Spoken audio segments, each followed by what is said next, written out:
Hi hello friends, ಎಲ್ರಿಗೂ ನಮಸ್ಕಾರ. Trishika kitchens and ಬ್ಲಾಗ್ಸ್ಗೆ ಸ್ವಾಗತ. ಈ ಥರ ಮಾವಿನ ಹಣ್ಣು ಗೊಜ್ಜು ನೋಡಿ ಎಷ್ಟು ಚೆನ್ನಾಗಿದೆ. ಈ ಮಳೆಗಾಲ ಸೀಸನಲ್ಲಂತೂ ಮಾವಿನ ಹಣ್ಣು ಸೀಸನ್ ಬಂದರೆ ಎಲ್ಲರೂ ಮನೆಯಲ್ಲೂ ಮಾಡ್ತಾರೆ. ತುಂಬ ಚೆನ್ನಾಗಿರುತ್ತೆ. ಈ ಥರ ಮಾಡಿದ್ರೆ ಎಲ್ರಿಗೂ ಇಷ್ಟ ಆಗುತ್ತೆ. ನೋಡಿ ಎಷ್ಟು ಚೆನ್ನಾಗಿ ಬಂದಿದೆ. ಇದು ಯಾವ ಥರ ಮಾಡೋದು ಈ ರೆಸಿಪಿನ ನೋಡ್ಕೊಂಬರೋಣ ಬನ್ನಿ.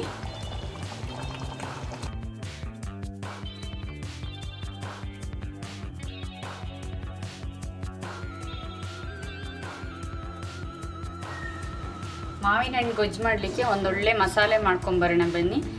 ಏನೇನು ಬೇಕು ಐಟಮ್ ನೋಡ್ಕೊಳ್ಳೋಣ. ಸ್ವಲ್ಪ ಒಣಮೆಣಸು, ತೆಂಗಿನಕಾಯಿ, ಕೊತ್ತಂಬರಿ ಸೊಪ್ಪು, ಬೆಳ್ಳುಳ್ಳಿ, ಜೀರಿಗೆ, ಮೆಂತ್ಯ, ಕರಿಬೇವು, ಧನಿಯಾ, ಈರುಳ್ಳಿ ಇದೆಲ್ಲ ಡ್ರೈ ರೋಸ್ಟ್ ಮಾಡಿರೋದು. ಇದು ಮಾತ್ರ ಹಸಿ ಇದೆ. ಇದನ್ನೆಲ್ಲ ರುಬ್ಕೊಳ್ಳೋಣ. ಪ್ಯಾನ್ ಕಾದಿದೆ. ಒಗ್ಗರಣೆಗೆ ಎಣ್ಣೆ ಹಾಕ್ಕೊಳ್ಳೋಣ. ಎಣ್ಣೆ ಎಷ್ಟು ಬೇಕು ನೋಡಿ ಹಾಕ್ಕೊಳ್ಳಿ ನೀವು. ನಾನು ಒಂದು ದೊಡ್ಡ ಟೇಬಲ್ ಸ್ಪೂನಲ್ಲಿ 3 ರಿಂದ 4 ಸ್ಪೂನ್ ಹಾಕಿದ್ದೀನಿ. ಇವಾಗ ಸ್ವಲ್ಪ ಸಾಸಿವೆ ಹಾಕ್ಕೊಳ್ಳೋಣ. ಸಾಸಿವೆ ಸಿಡಿಬೇಕು.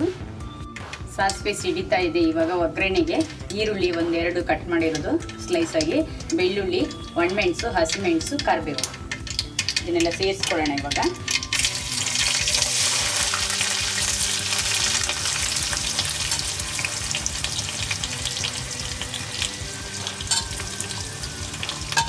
ಚೆನ್ನಾಗಿ ಒಂದು 5 ನಿಮಿಷ ರೆಡ್ ಕಲರ್ ಆಗೋ ತನಕ, ಗೋಲ್ಡನ್ ಬ್ರೌನ್ ಬರೋ ತನಕ ಫ್ರೈ ಮಾಡ್ಕೊಳ್ಳೋಣ. ಇದೆಲ್ಲ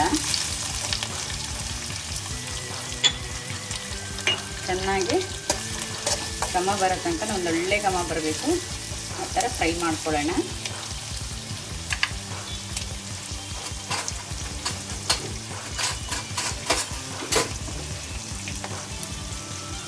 ಸ್ವಲ್ಪ ಉಪ್ಪು ಸೇರಿಸ್ಕೊತಾ ಇದ್ದೀನಿ.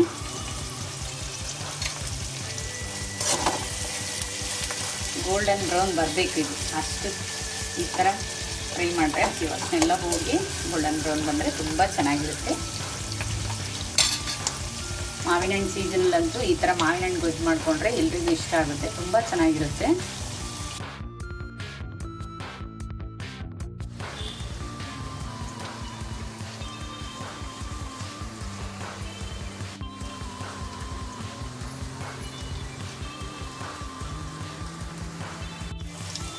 ಈರುಳ್ಳಿ ಎಲ್ಲ ಗೋಲ್ಡನ್ ಬ್ರೌನ್ ಬಂದು ಸ್ವಲ್ಪ ಗೋಲ್ಡನ್ ಕಲರ್ ಬಂದಿದೆ. ಸ್ವಲ್ಪ ಚೆನ್ನಾಗಿ ಫ್ರೈ ಆದರೆ ಚೆನ್ನಾಗಿರೋದು ಇದು. ಇವಾಗ ಆವಾಗ ರುಬ್ಬಿರೋದ್ವಲ್ಲ ಮಸಾಲೆ ಎಲ್ಲ ಡ್ರೈ ರೋಸ್ಟ್ ಮಾಡಿ ಅದನ್ನು ಸೇರಿಸ್ಕೊತಾ ಇದ್ದೀನಿ.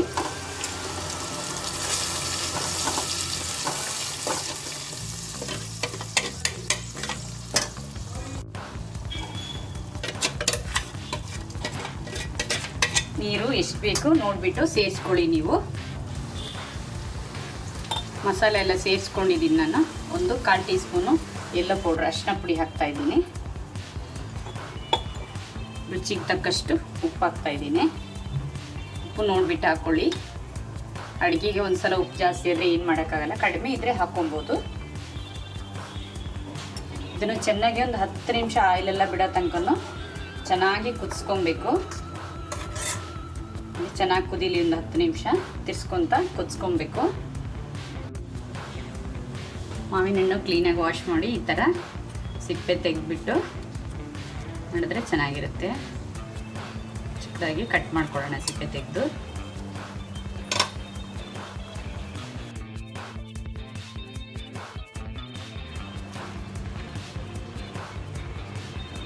ಕಟ್ ಮಾಡಿರೋ ಮಾವಿನ ಹಣ್ಣು ಮಸಾಲೆ ಎಲ್ಲ ಚೆನ್ನಾಗಿ ಕುದ್ದು ಆಯಿಲೆಲ್ಲ ಬಿಟ್ಟಿದೆ. ನೋಡಿ ಎಷ್ಟು ಚೆನ್ನಾಗಿ ಬಂದಿದೆ. ಇವಾಗ ನಾನು ಮಾವಿನ ಹಣ್ಣು ಜಾಸ್ತಿ ಹಣ್ಣಾಗ್ಬಿಟ್ಟಿದೆ. ಇದು ನೋಡಿ ಈ ಥರ ಚಿಕ್ಕ ಚಿಕ್ಕದಾಗಿ ಕಟ್ ಮಾಡ್ಕೊಂಡಿದ್ದೀನಿ ಪೀಸಾಗಿ. ಇದು ವಾಟೆ ಕೂಡ ಹಾಕ್ತಾಯಿದ್ದೀನಿ ನಾನು. ನೋಡಿ ಇದೆಲ್ಲ ಸೇರಿಸ್ಕೊಳ್ಳೋಣ. ಇವಾಗ ಈ ಥರ ಮಾವಿನ ಹಣ್ಣು ಗೊಜ್ಜು ಮಾಡಿದ್ರೆ ಯಾರಿಗೆ ಇಷ್ಟ ಆಗಲ್ಲ ಹೇಳಿ. ಮಾವಿನ ಹಣ್ಣು ಸೀಸನಲ್ಲಂತೂ ತುಂಬ ಇಷ್ಟ ಆಗುತ್ತೆ. ಎಲ್ಲರ ಮನೆಯಲ್ಲೂ ಮಾಡ್ತಾರೆ. ಇದು ಫಾರಮ್ ಮಾವಿನ ಹಣ್ಣು. ನಾಟಿ ಮಾವಿನ ಹಣ್ಣು ಕೂಡ ಮಾಡಿದ್ರೆ ತುಂಬ ಚೆನ್ನಾಗಿರುತ್ತೆ. ಹಳ್ಳಿಗಳೆಲ್ಲ ಸಿಗುತ್ತಲ್ಲ ಅದು. ಇದು ತುಂಬಾ ಸ್ವೀಟ್ ಇದೆ. ನಾವು ಜಾಸ್ತಿ ಏನು ಬೆಲ್ಲ ಏನು ಯೂಸ್ ಮಾಡೋದು ಬೇಡ. ಬೆಲ್ಲ ಜಾಸ್ತಿ ಬೇಕಾದರೆ ಹುಳಿ ಹಣ್ಣು ಇರುತ್ತಲ್ಲ ಅದಕ್ಕೆ ಬೆಲ್ಲ ಜಾಸ್ತಿ ಯೂಸ್ ಮಾಡಬೇಕು. ನಾನಿವಾಗ ಸ್ವಲ್ಪ ಬೆಲ್ಲ ಹಾಕ್ತಾಯಿದ್ದೀನಿ. ನೋಡಿ ಜೋನಿ ಬೆಲ್ಲ ಹಾಕ್ತಾಯಿದ್ದೀನಿ. ನೀವು ಪೌಡ್ರ್ ಬೆಲ್ಲ, ಉಂಡೆ ಬೆಲ್ಲ ಯಾವ್ದು ಬೇಕಾದರೂ ಹಾಕ್ಕೊಬೋದು. ನಾನು ಸ್ವಲ್ಪ ಹಾಕ್ತೀನಿ. ಯಾಕೆ ತುಂಬ ಸ್ವೀಟ್ ಇದೆ ಮಾವಿನ ಹಣ್ಣು, ಹಾಗಾಗಿ ಇದನ್ನೇ ಇವಾಗ ಚೆನ್ನಾಗಿ ತಿರ್ಸ್ಕೊತ ಮಿಕ್ಸ್ ಮಾಡ್ಕೊತ ಬೇಯಿಸ್ಕೊಳ್ಳೋಣ.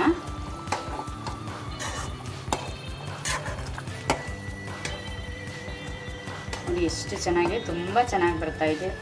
ಮಾವಿನ ಹಣ್ಣು ಘಮ ಅಂತೂ ಅಷ್ಟು ಚೆನ್ನಾಗಿ ಬರ್ತಾಯಿದೆ. ಕೆಲವ್ರು ಮಾಡ್ತಾರೆ, ಕೆಲವ್ರ ಮನೆಗಳಲ್ಲಿ ಇನ್ನೊಂದು ಟೈಪ್ ಮಾಡ್ತಾರೆ. ಈ ಮಸಾಲೆ ಎಲ್ಲ ಒಗ್ಗರಣೆಯಲ್ಲಿ ಬೇಯಿಸ್ಕೊಂಡು ಆಮೇಲೆ ಹಸಿ ಮಾವಿನ ಹಣ್ಣು ಹಾಕಿ ಗೊಜ್ಜು ಮಾಡ್ತಾರೆ. ಹಸಿ ಮಾವಿನ ಹಣ್ಣು ಗೊಜ್ಜು ಅಂದ್ಬಿಟ್ಟು ನಾವು ಆ ಥರ ಮಾಡಲ್ಲ, ನಾನು ಈ ಥರ ಮಾಡ್ತಾಯಿದ್ದೀನಿ. ನಿಮ್ಮಲ್ಲಿ ಯಾವ ಥರ ಮಾಡ್ತೀರಿ ಅಂತ ಕಮೆಂಟಲ್ಲಿ ತಿಳಿಸಿ. ನೋಡಿ ಎಷ್ಟು ಚೆನ್ನಾಗಿ ಬಂದಿದೆ. ನಮಗೆ ಈ ಥರ ಮಾಡಿದ್ರೆ ಇಷ್ಟ ನಮಗೆ, ಅದಕ್ಕಾಗಿ ಈ ಥರ ಮಾಡ್ತಾಯಿದ್ದೀನಿ ನಾನು.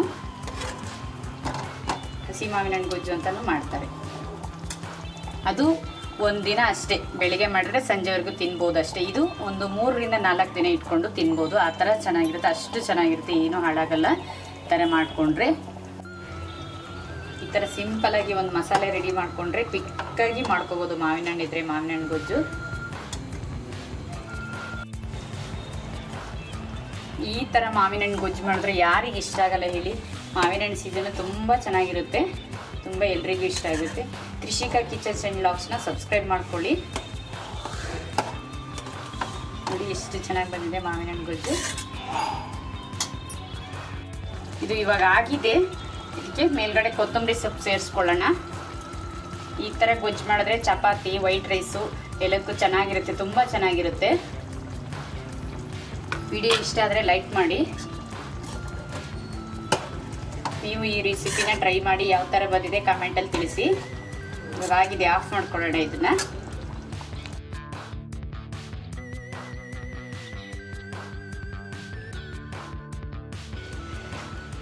ಮಾವಿನ ಹಣ್ಣು ಗೊಜ್ಜು ಕೊನೆಗೂ ರೆಡಿಯಾಗಿದೆ. ಈ ವಿಡಿಯೋ ಇಷ್ಟ ಆದರೆ ಲೈಕ್ ಮಾಡಿ, ಶೇರ್ ಮಾಡಿ, ಕಮೆಂಟ್ ಮಾಡಿ, ಸಬ್ಸ್ಕ್ರೈಬ್ ಮಾಡ್ಕೊಳ್ಳಿ.